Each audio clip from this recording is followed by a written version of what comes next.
Yeah, I want to take that. Yeah, that's exactly what I'm saying. What is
since its adoption.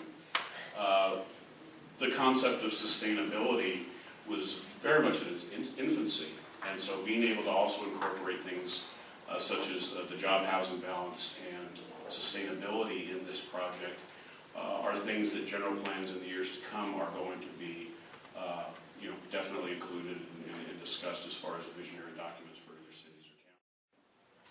This is an opportunity to address a concept, in my opinion, an idea, and not address simply as a work of art that we can do right now. So I'm thinking about the future. I chose the middle ground. This is the near future, not the far off future. And what this represents is that here are these 4 jurisdictions that are rich in housing, coming together, forming a job center as a unit, which is very significant for the region.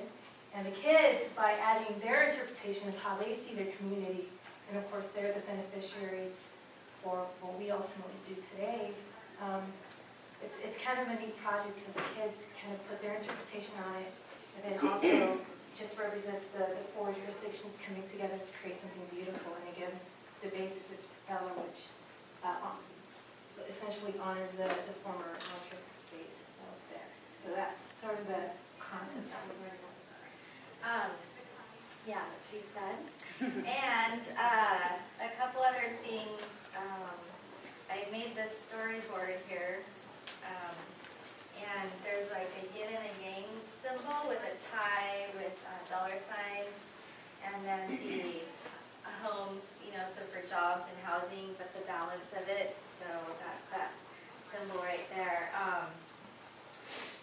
If you are spending less time on the road, you have more time to play, and that was kind of the inspiration for our original concept and taking that 4-prop propeller.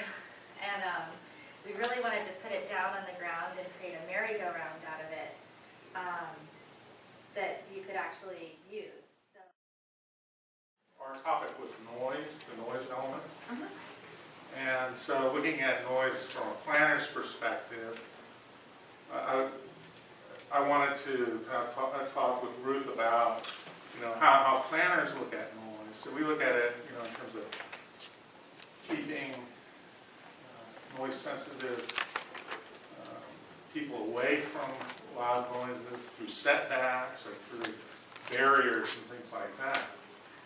So we kind of discussed the tools that planners use, and so we came up with this concept of a poetry walk. And the idea would be to take the focus and turn it inward so that the noise, the ambient noise and so forth disappears, that the person is engaged by the poetry, so that in a noisy setting, you could have a poetry walk where the person looking at the poetry would focus more internally. And so that was kind of our concept. Yeah, and to add to that, honestly, I'm just really excited to be part of this project. I'm honored. And Mike's just been incredible because we've been creating a discourse between ourselves, mostly via email. So things he's written, I've played on my imagination, like the sound wall. Is that what it was? The sound wall. I'm like, wow, that just sounds like a sea wall. It just made me start thinking about walls, what you can do with walls. And one of my first ideas was to use billboard or sign space and just put like, shh. So one of my 22-year-old daughters said, people would just go up there and graffiti IT at the end. Yeah.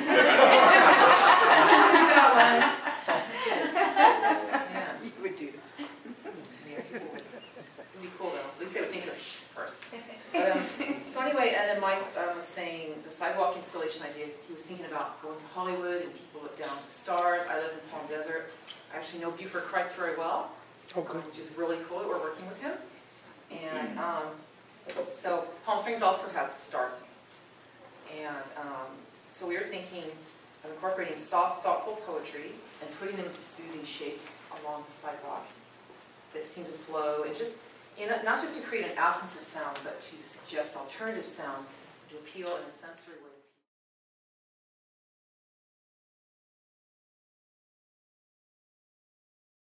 It's a curious thing that this should be a novel idea, that artists and planners are getting together, and it's kind of a unique thing because in reality what we're all visioning and talking about here is a collaborative process. Public art is inherently and probably always will be fundamentally collaborative with various parties, and that's the nature of the beast, and I think it's actually a really good thing. And so I applaud this because we need more of this. It shouldn't seem too foreign, actually, because this is what goes on in communities that do value public art, is that artists and planners and architects and developers are collaborating on making great statements that will create a sense of identity and place in their communities. I learned a lot about the process of planning, which I didn't know. And I didn't know that planning had such an important role in what a city defines visually for itself. So it was a worthwhile project for me. And then Kim got to learn that crazy artists do things that don't always look quite like they should be or seem. I loved working with a crazy artist. I look at this program as much like I look at an art show that I would go to. What I like is we walk away, we talk about it, we wonder what it says to us, we debate it, and it's a springboard for something else. Yeah, this has been really fun. Aside from making a good friend, and this whole Santa Margarita Gorge project is really fascinating. What I love about collaborations is that they push you off center, and I like being pushed off center. So this is like a weird collision. What? A planner? And then I'm like, wait, this particular planner who's, quirky and smart.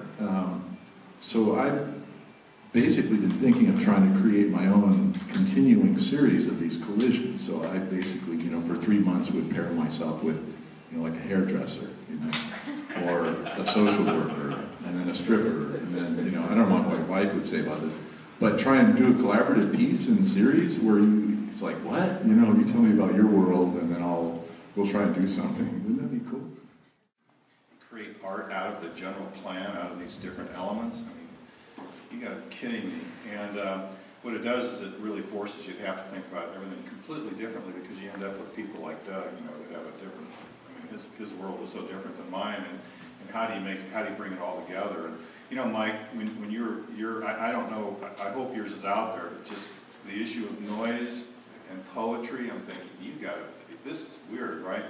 And then you listen to them talk about it, how it's just so interesting to hear how you bring together a poet and a planner dealing with noise and what they can create, and it just gives you a whole different view of the world, a whole different understanding of these different issues.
Art VULUPS has been an amazing journey. Everyone involved donated their talents, their knowledge, their time, and their resources, all with the main purpose of advancing the community's understanding of land use planning and sustainability.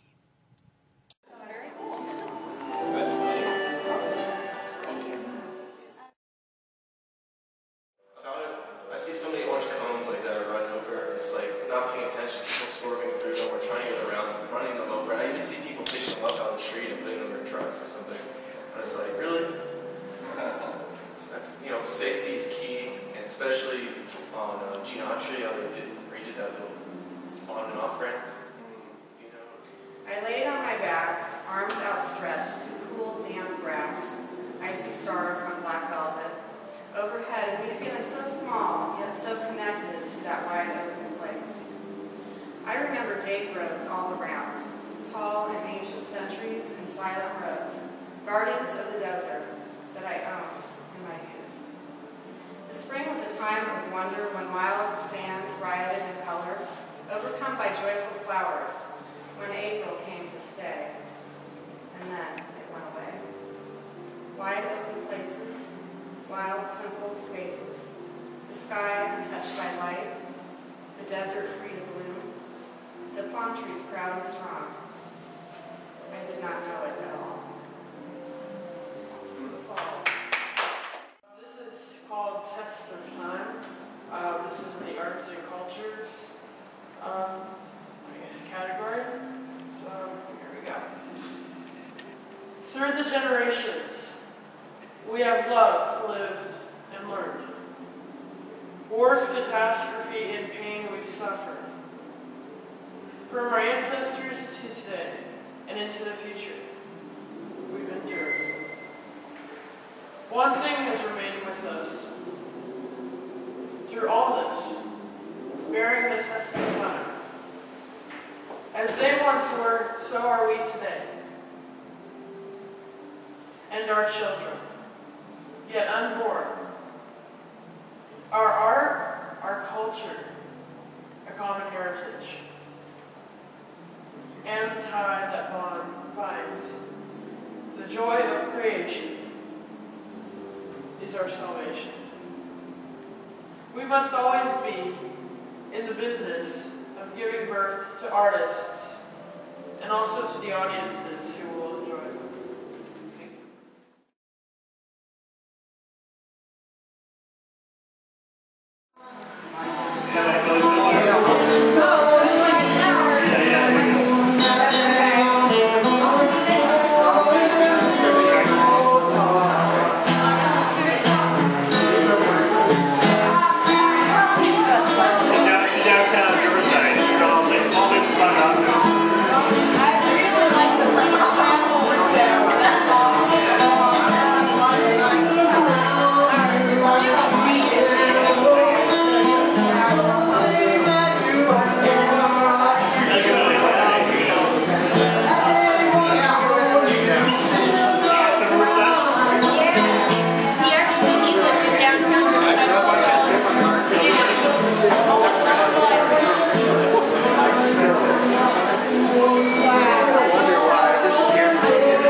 I have a couple. It's my card. I've had it for all the time. Hello.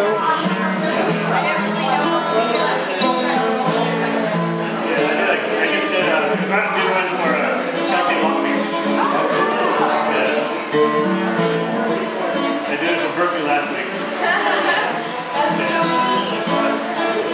Well, you have a nice night.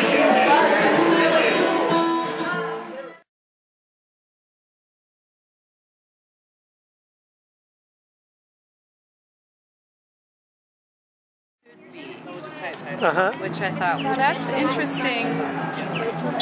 It's going to mess with the data if we're going to look at this as a data gathering project. But Why not? It's been interesting hearing everyone engage. Oh, I know. So how's it going? Good. They're having a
of Riverside. So everybody is, the community is going to be leaving the entire map. So you might be able to find your house on here and use some, you want to use this one? And you could just weave it through and tie it on. So these pieces are like from where they are, where you're shopping, commercial areas. The bright red. You're doing a good job. So you can just tuck it in however you like. Yeah, hold on. And you, if you want, I can give you the white material. It might be easier to use. Is it great? Do you want to cut it? Hold on, sweetie. I'll help you. Is that better? Okay. Yeah. Just like this.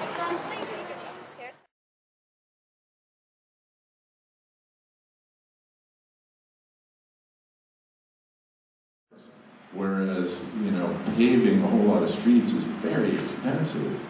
And we've seen what has happened in Riverside where, you know, a lot of public works projects got done in very, very big ways, you know, under underpass, and I know it's federal money mostly for the railroad underpasses, a fortune, you know, tens of millions of dollars.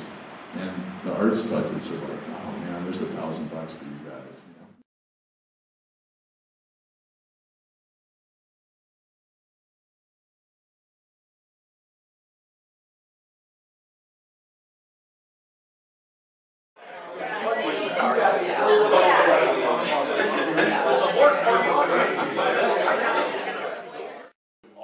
Give yourselves a hand for